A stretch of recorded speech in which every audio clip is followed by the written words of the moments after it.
पहले भाग में हमने जाना कि किस प्रकार महाराजा छत्रसाल जी अपने चाचा शुभकर्ण बुंदेला जी के बताए हुए मार्ग पर चलते हैं और मुगल सेना में भर्ती होकर उनकी रणनीतियाँ सीखना शुरू कर देते हैं। और हम जानेंगे कि कैसे हुआ महाराजा छत्रसाल जी और छत्रपति शिवाजी महाराज का मिलाप हमारे मार्गदर्शक परम आदरणीय श्री योगेंद्र प्रताप सिंह जी द्वारा। उनको पता चला कि दक्षिण में शिवाजी ने मुगलों की सल्तनत के खिलाफ विद्रोह कर दिया है और कई किलों पर उन्होंने अपना कब्जा जमा लिया है।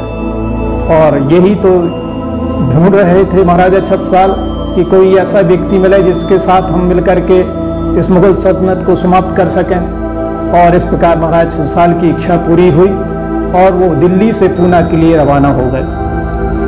रास्ते में जैसे ही वो चले तो शिवाजी के गुप्तचर उनकी पूरी टोह ले रहे थे। एक जगह एक नाव खड़ी थी, उसमें भी वो गुप्तचर ही थे शिवाजी के, तो वो ये देखना चाहते थे कि शिवाजी कितना साहसी है।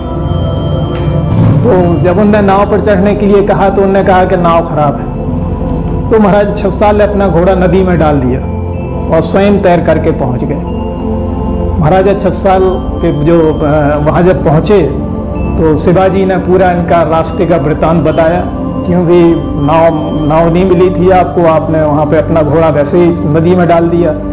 तो महाराज छत्रसाल ने कहा कि आपसे मिलने की इच्छा थी तो मुझे कोई भी संकट आता मैं उसको पार करता।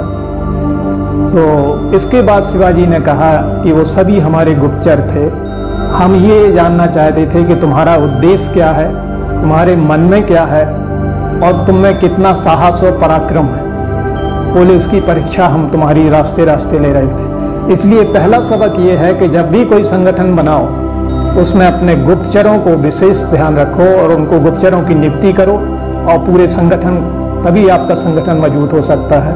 तो वहाँ पर महाराज छत्रसाल ने पहला जो है लेसन सीखा, आर्ट सीखा कि किस तरह से संगठन में हमको और मजबूती लानी। और इस प्रकार महाराजा छत्रसाल सन 1667 से 1670 तक पूना में रहे और वहाँ पर उन्होंने छापामार युद्ध सीखा, वहाँ पर राजनीति सीखी, रण कौशल सीखा, कूटनीति भी सीखी, गुप्तचर कैसे काम करते हैं इसके बारे में पूरा अध्ययन किया। और जब महाराज छत्रपति शिवाजी को लगा कि इनकी ट्रेनिंग पूरी हो गई है तो उन्होंने महाराजा छत्रसाल से कहा कि चूँकि बुंदेलखंड और महाराष्ट्र का जो भौगोलिक स्थितियाँ हैं वो बहुत समान है, वहाँ पर भी आप गुरिल्ला वार शुरू कर सकते हैं, क्योंकि वहाँ पर पहाड़ियाँ हैं विंध्याचल की, उन पहाड़ियों से गुरिल्ला वार शुरू किया जा सकता है। और इस प्रकार से उनको बुंदेलखंड साम्राज्य की स्थापना करने का आदेश देकर के उन्होंने अपनी तलवार, भवानी तलवार, जो उनकी बहुत प्रिय पूज्य तलवार थी, वो उन्होंने उनको महाराज छत्रसाल को भेंट की। उनका आशीर्वाद लेकर के महाराज छत्रसाल पूना से आए और अपने नुना महिवा की जागीर आए। पहले गए अपने गुरु के पास, अपने नर हरिदास जी के पास, और उनसे पूरा वृत्तांत बताया कि हम अब ये कार्यक्रम शुरू करने वाले हैं बगावत का। तो नर हरिदास जी ने कहा कि साहनिया ग्राम है जो करीब 2000 वर्ष पुराना है और यहाँ पर वाकटक ब्राह्मणों का राज्य रहा है और वाकटक ब्राह्मणों ने यहाँ पर कई यज्ञ किए हैं और उस यज्ञ के कारण यहाँ की भूमि बहुत पवित्र हो गई है। इसलिए इस पवित्र भूमि पर जाकर के तुम अपना काम शुरू करो। और तब महाराजा छत्रसाल ये मऊ महेवा है, उस समय ये महेवा नाम नहीं था, ये महेवा जो है बाद में महाराजा छत्रसाल ने बसाया है अपनी जन्मभूमि के याद में, क्योंकि वहाँ पर वो नुना महेवा था, वहाँ उनका जन्म हुआ था, उसी की याद में ये मऊ महेवा उनके द्वारा बसाया गया था। उन्होंने तो ये बताया था कि साहनिया ग्राम है, वहाँ पर आप जा करके अपना कार्यक्रम शुरू करें, वहाँ से आपको जो है काफ़ी तरक्की मिलेगी, क्योंकि वह भूमि जो है पवित्र भूमि है।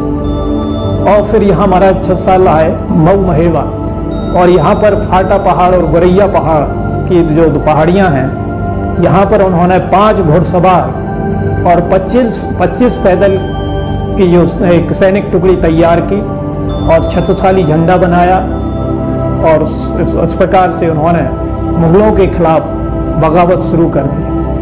और यहीं से मऊ महेवा से ही महाराजा छत्रसाल का जीवन जो है छत्रसाल से महाराजा छत्रसाल बनने का शुरू हो जाता है। महाराजा छत्रसाल की जो सैनिक टुकड़ी थी, जिसमें 5 घुड़सवार व 25 पैदल थे, उसमें सभी धर्म के लोग थे, सभी जातियों के थे, पिछड़ा वर्ग के थे, आदिवासी थे, ज़्यादातर आदिवासी और पिछड़ा वर्ग के लोग थे।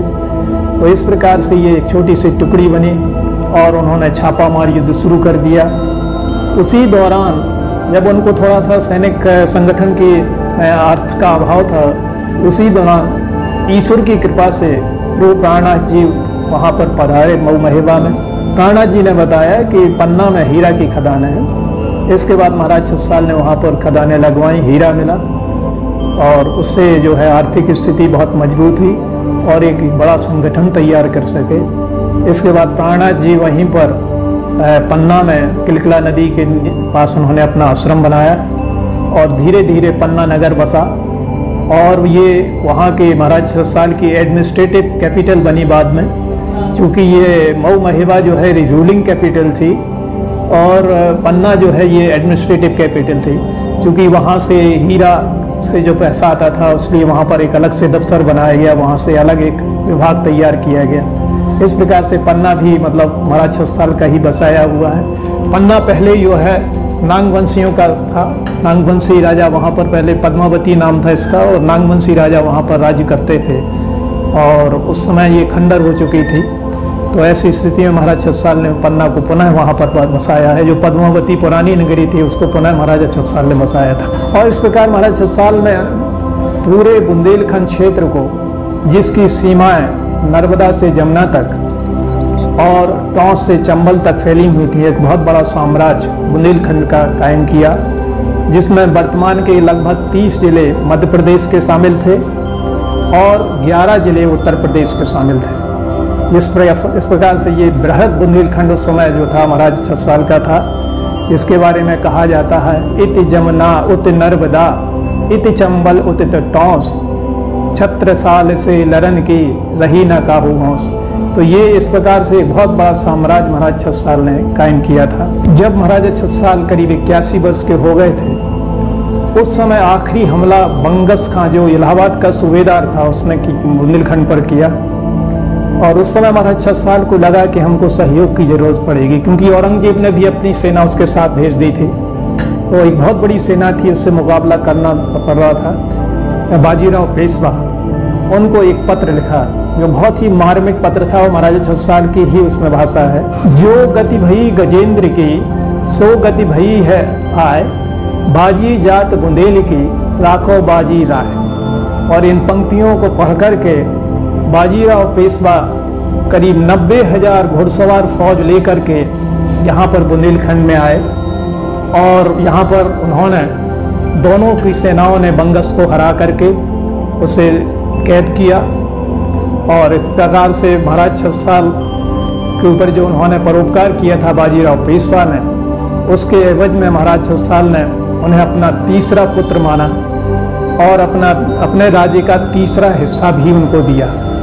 और उसमें जो हिस्सा दिया था वो था कालपी, हटा, जालौन, गुरसराय, झांसी, सिरौंज, गुना, सागर, ये क्षेत्र, ये पूरा परगना इनको दिए गए थे। करीब 8-9 परगने दिए गए थे, जिसकी आमदनी जो सालाना थी 33 करोड़ रुपए थी। और इस प्रकार से बुंदेलखंड में मराठाओं का आगमन हुआ और महाराजा छत्रसाल ने चूँकि उनको पुत्र माना था, और जो महाराज छत्रसाल की एक मुँह बोली बेटी थी मस्तानी, उसका गंधर्व विवाह भी बाजीराव पेशवा के साथ महाराज छत्रसाल ने किया था।